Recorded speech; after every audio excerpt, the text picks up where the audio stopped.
네, 이번엔 미증시 전문가와 함께하는 시간, 미증시 인사이트 시간입니다. 오늘은 블랙 퀀트 에쿼티 CEO 윤진 대표와 함께합니다. 어서 오십시오. 안녕하십니까. 네, 현재 3대 지수 같은 경우에는 혼조세 보여주고 있습니다. 나스닥 홀로 0.18% 하락 중에 있는데요. 트럼프 대통령이 리사 쿡 연준 이사를 해임하는 등 연준을 장악하려는 움직임에 증시는 크게 반응하진 않았지만 미국 국채 장단기 금리 차이가 3년 만에 최고치를 도달했습니다. 이렇게 국채 시장이 움직이는 이유 어떻게 해석할 수 있고 연준의 독립성 문제가 앞으로 증시에도 영향을 미칠 수 있을까요? 일단 영향이 큰 건 맞는데 이 부분을 좀 정확하게 수치적으로 나눌 필요가 있을 것 같아요. 어쨌든 간에 이제 리사쿡에 대해서 이제 해임 처리를 들어간다라는 부분이 사실 위헌 소지가 좀 있긴 해요. 근데 어쨌든 간에 이제 법적으로 해석을 해보면은 연준 이사에 대해서 만약에 뭔가 타당한 사유가 있다라면은 해임에 대한 권리가 있긴 합니다. 네, 이 부분이 사실상 지난 100년간 이루어진 적이 없었던 월권 행위 중 하나다라고 좀 평가하기 때문에 이 부분에 대해서는 법적 해석이 좀 있을 걸로 보여지고요. 근데 이제 이거를 FOMC나 FRB 같은 쪽에서 실질적으로 리스크를 해임한 자로 생각하고선 앞으로의 표결에 참여를 안 시킬 거냐에 대한 부분도 한 번 더 지켜볼 필요는 있을 것 같은데 실질적으로 이제 대통령의 그런 재가가 떨어진 상황에서 사실상 제대로 표결에 참여시키긴 쉽지 않다. 그래서 비둘기파적인 성향들이 조금 더 트럼프한테 친성향적인 성향으로 좀 변할 가능성이 높다라는 부분 참고하시면 좋을 것 같고요. 다만 이제 트럼프가 오늘 발언한 부분들을 보시면은 앞으로 이제 연준 내각을 사실상 장악해 갈 것이다. 내년도에 더더욱이 본인의 표에 해당하는 분들이 많아질 거다. 이런 식으로 이제 본인의 어떤 금리 결정 권한이 확대될 거다라는 부분을 굉장히 강조를 하고 있는데, 근데 잘 까서 보면은 내년에 이제 연준 이사에서 해임되시는 임기인분이 딱 한 분 계세요. 네, 근데 사실상 이분도 이제 친 트럼프 성향이었던 기존의 표에 해당되던 그 분이기 때문에 사실상 이제 해임이 된다고 하더라도 추후에 다시 이제 재임용 가능성이 높고 더 표결이 늘어나진 않을 거다라고 좀 보시면 될 것 같고요. 한마디로 트럼프 표가 더 늘어나진 않을 거다라고 보시면 될 것 같습니다. 그래서 사실상 이 부분이 금리 결정에 있어서 내년도에 큰 변화를 이룰 거다라고 보기는 어렵고요.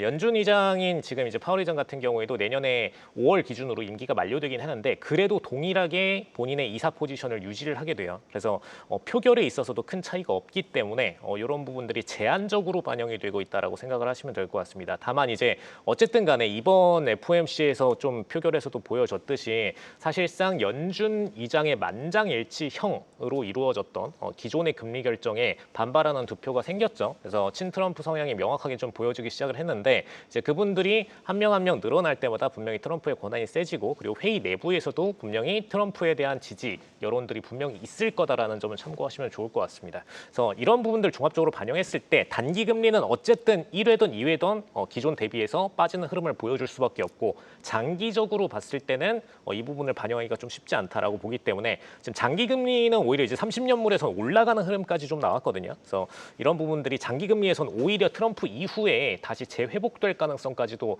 염두를 해두고 있는 상태이고 단기 금리에 대해서는 트럼프의 영향을 받을 수밖에 없다. 다만 제한적으로 받을 것이다. 라는 입장에서 지금 25bp 정도 안에서의 레인지로 움직이고 있다. 이렇게 보시면 될 것 같습니다. 네. 그럼 오늘의 첫 번째 이슈 살펴보도록 하겠습니다. 이번 주 꼭 다뤄야 될 이슈죠. 네, 엔비디아의 실적이 장 마감을 공개될 예정인데요. 월가에서는 엔비디아의 실적이 역대 최고치를 경신할 것이다 이렇게 예측하고 있는데 엔비디아 실적 어떻게 예상하고 계십니까? 일단 최고치 경신은 불가피해요. 왜냐하면은 엔비디아는 딱 어떤 상태냐면 1차 함수적인 매출 상승이 나오고 있거든요. 그러니까 이건 뭐냐면은 정말 본인들이 증설하는 만큼 그대로 이제 수요층이 주문을 들어오는 상태일 때 이런 1차 함수적 상승이 나옵니다. 보통 기업이 1차 함수를 만드는 게 오히려 쉽지가 않거든요. 기하급수적 상승이 오히려 쉬우면 쉬웠지 1차 함수는 정말 수요층이 꽉꽉 차 있는 상태에서 매출이 증가할 때만 나올 수 있는 그래프입니다. 그래서 어쨌든 당연히 최고 실적은 기록은 할 건데 중요한 건 이제 예상치 대비해서 높을 거냐 낮을 거냐 이 부분이 좀 가장 중요한 이슈로 보시면 될 것 같고요. 그다음에 이제 예상치 대비해서 뭐 증가든 감소든 간에 그 이후의 애널리스트들의 전망을 부정적으로 평가하는 전망이 많을 거냐, 긍정적으로 평가하는 전망이 많을 거냐, 이 부분이 가장 이제 두 가지 변수로 보시면 될 것 같습니다. 근데 일단은 3분기 기준으로 좀 봤을 때는 좀 이제 최근 들어서 H20이나 이런 것에 대한 판매 논의가 이루어지고 있긴 하지만 2분기까지는 실질적으로 중국 칩셋에 대한 중국 대상으로의 칩셋 판매가 크게 가시적으로 있진 않았거든요. 물론 우회 유입은 있었죠. 네, 우회적으로 판매되는 것들은 당연히 있었겠지만 그런 부분들을 제외하면은 사실상 어닝 서프라이즈가 일어날 만한 변수가 크진 않았습니다. 그래서 나온다고 하더라도 정말 이제 강보합 수준의 어닝 서프라이즈가 나올 걸로 보여지고요. 요걸로 인해서 그럼 주가 변동이 정말 탄력적으로 올라갈 거냐라고 봤을 때 지금 시장 이제 투자자들 입장에서는 너무나 다 우려스러운 시각이 좀 큰 상태이죠. 근데 이러면 어떻게 되냐면은 실질적으로 강보합 수준의 어떤 실적 발표가 나온다고 하더라도 시장 투자자들이 해당 시점에서 오히려 차익 실현을 던질 가능성이 상당히 있습니다. 그래서 어떤 그래프가 나오면 정말 이제 어닝 서프라이즈가 나왔어요. 갭 상승이 나오더라도 다음 날 이제 이 부분을 다시 재반납해버리는 상황들이 많이 발생할 수 있습니다. 그래서 어쨌든 주가적인 흐름으로 봤을 때 부정적인 요인들이 이전보다 늘어나는 건 맞다라고 보시면 될 것 같고요. 근데 5월 달까지는 그래도 회복기였기 때문에 이제 1분기 실적 발표 이후에 오히려 급상승을 보여줬어요. 근데 지금은 이제 성장 후반기 쪽으로 들어서고 있거든요. 그래서 주가적인 흐름에 있어서 그래서 그 국면이기 때문에 오히려 차익 실현 매물 실현 가능성이 높다라는 것 정도는 참고하시면 좋을 것 같고 그다음에 두 번째로 이제 문제가 되는 게 뭐가 있냐면 H20에 대한 칩셋 판매가 사실상 이제 중단 결정으로 들어가고 있죠. 근데 이게 문제가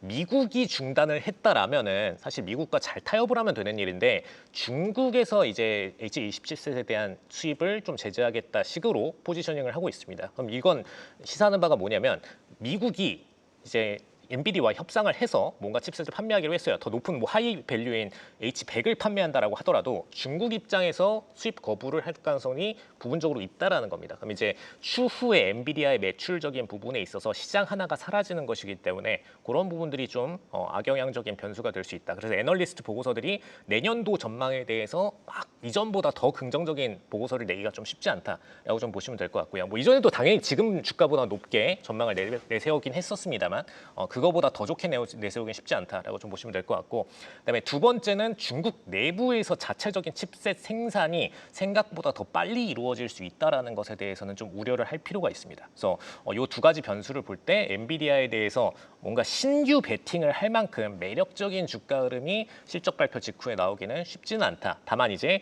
정말 이제 성장 후반기이기 때문에 단기적으로는 반발을 쳐줄 수 있는 그 정도의 주가 흐름은 나올 수 있다. 이 정도로 생각하시면 될 것 같습니다. 네, 엔비디아 실적 전망에 대해서 들어봤습니다. 그리고 엔비디아의 공급 독점을 막기 위해서 일부 AI 기업들은 뭐 AMD AI 칩 또한 구매하고 있는 걸로 알고 있는데요. AMD가 IBM과 양자 중심 컴퓨팅 공동 개발을 추진한다고 했습니다. 이 AMD의 기술력이 인정을 받은 걸 할 수 있을까요? 사실 이제 AMD 같은 경우에는 최근에 들어서 이제 ARM 아키텍처 기반으로 해서 ARM 같은 경우에는 이제 기존에도 있던 회사이기도 하고 인텔 같은 경우에도 ARM 아키텍처를 굉장히 많이 개발을 했었죠. 그래서 이 아키텍처를 기반으로 이제 CPU를 칩셋을 생산을 해왔는데 우리가 사실 볼 일은 없던 CPU였습니다. 왜냐하면 이 칩셋들은 핵심적으로 서버로 들어가는 AI 전용 칩셋 CPU였기 때문에 사실 일반적으로는 많이 볼 수 없는 칩셋이었고요. 다만 이 분야에서 분명히 점유율이 늘어난 건 맞습니다. 많은 분들이 이제 잘 모르시는 경우가 AI 칩셋 안에도 지금도 엔비디아의 어떤 GPU 같은 것만 들어간 게 아니라 CPU도 들어가고 HBM은 기존의 이제 램의 역할을 하고 있고 GPU의 형태도 들어가고 다 종합적으로 컴퓨터와 동일하게 다 들어가게 돼요. 그래서 이런 부분들이 지금 AMD 입장에서 CPU에 대한 생산 능력도 높였고 GPU도 원래 하고 있었고 라이젠이나 이런 것처럼 원래 하고 있었고 이 양쪽 분야에 대한 역량을 다 높인 게 맞긴 합니다. 그래서 분명히 이제 엔비디아의 대안으로서의 역량은 갖춘 상태가 맞다로 보시면 될 것 같고요. 그래서 이 부분 때문에 이제 엔비디아가 하이엔드 칩셋으로 많이 판매가 됐었다면은 AMD 같은 경우에는 가격을 살짝 낮춰가지고 이제 중상위권 대상의 퍼포먼스를 보여주는 그 정도의 칩셋으로 포지셔닝을 하면서 시장 점유율을 부분적으로 확대를 해 나가고 있는 건 확실합니다. 근데 최근 들어서 AMD 인기가 살짝 높아질 가능성이 올라간 이유가 뭐냐면은 AMD는 주가 상승이 엔비디아만큼 탄력적이지 않았거든요. 근데 이 부분이 가장 핵심입니다. 최근에 AI 엔진들이 단가 경쟁의 국면으로 넘어가기 시작을 했거든요. 어쨌든 세제로 흑자를 내는 기업이 없는 상태입니다. 뭐 오픈 AI 포함해서 마찬가지인 부분이고요. 그래서 지금 상태에서는 이 칩셋 클라우드에 대한 단가 지출을 줄여야 되는 상황이 됐어요. 그래서 이 국면에서는 어쩔 수 없이 단가 경쟁에 있어서 해당 칩셋을 쓸 가능성이 높아졌다. 그래서 AMD 전망이 올라가고 있다. 이 정도로 좀 보시면 될 것 같습니다. 네, AMD 이슈까지 살펴봤습니다. 지금까지 블랙퀀트 에쿼티 윤진 대표와 함께했습니다. 도움 말씀 고맙습니다.